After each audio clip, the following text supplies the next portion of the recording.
We have seen them, and you have seen them all over town. People with big white signs and red letters with the words "Shame on." But those protesters aren't really protesters. They're hired out of labor offices and paid to picket. 9 Wants to Know investigator Jeremy Jojola ended up picketing the union himself when the union refused to answer for its questionable methods. It's obvious they have a message. They probably have an issue with somebody's labor practices. There's definitely some sort of dispute. We tried talking to the protesters directly. So what's your message about today? This is my first day working, so I'm not too familiar with it. They either don't know why they're there. So what is it? What kind of business is this trades? You have no idea? Or claim they don't speak English. Yeah, yo no speak too good English. ¿No hablas inglés? No, not too much English. ¿Qué es su mensaje aquí? 30 años y no habla inglés. Oh, sí. Es que no nos dejan estar hablando mucho, la verdad. So they don't let you talk? ¿Por qué no? On here. Some of the protesters tell us they're day laborers, paid by a union called the Local 55. What did they pay? What, like a couple dollars an hour or something like that? $10 an hour? But of course, working for the union means getting union benefits, right? Do you get union benefits now? No. The guys that are paying you here, are they paying you union benefits? No. Essentially, they're protesting for benefits they're not getting. Are you actually like in construction? No. Oh, no? No, they just sent me out here to hold the gun. And they hand out flyers attacking a business for hiring a non-union contractor.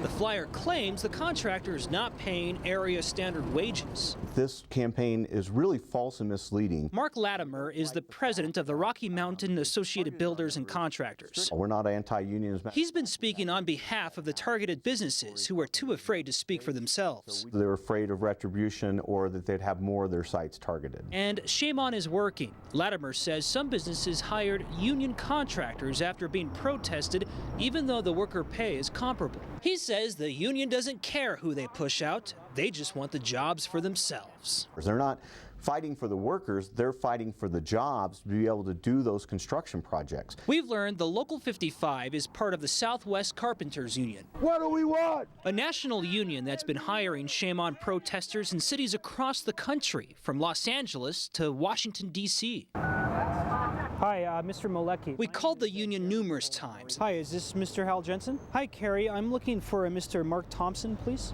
You have no comment at this time? Strange from a public union. Hello?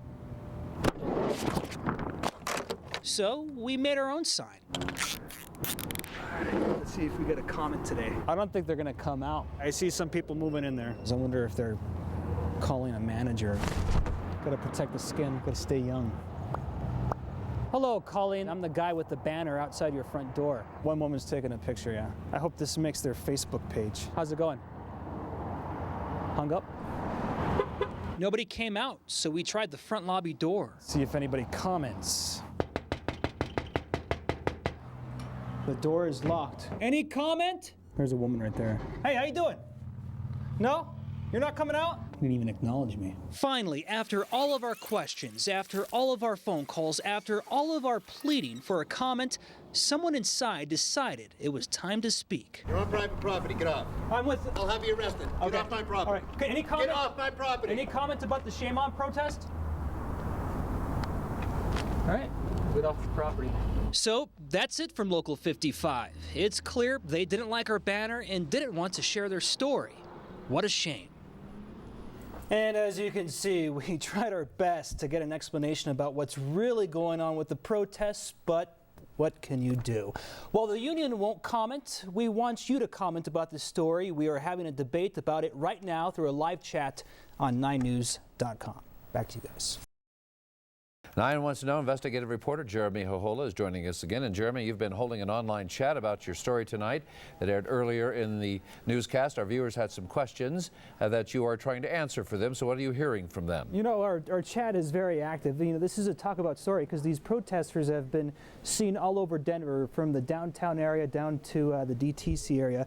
Let's go ahead and see if we can take this computer live and we can show you what some of the people on Twitter are saying. I don't know if you can see this quite clearly. I'll try to zoom in a bit. Sarah Ann Noel says, I thought it was a great story. KC3 Colorado said, great job on the story. Thanks for helping to expose the Shame On campaign. And then Andrew Cote, sorry if I pronounced your name wrong, I hope you mess those unions up.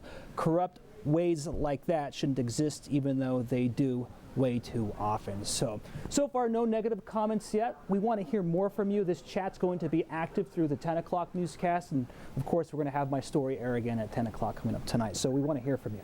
As I've told you, I've seen those people numerous times all over in my end of town, and I always just assumed, as I think just about everybody did, that they were part of the union. Oh, a lot of people just assume that on first sight. A lot of people say, you know what, looks like there's some sort of bad labor dispute, and the businesses that are getting targeted say it's affecting their business. Yes, as you explained in your story, and we'll take another look at the information again on 9 News at 10. That's right. All right, Jeremy Jojola in the Information Center. Jeremy, thank you, and we will be right back.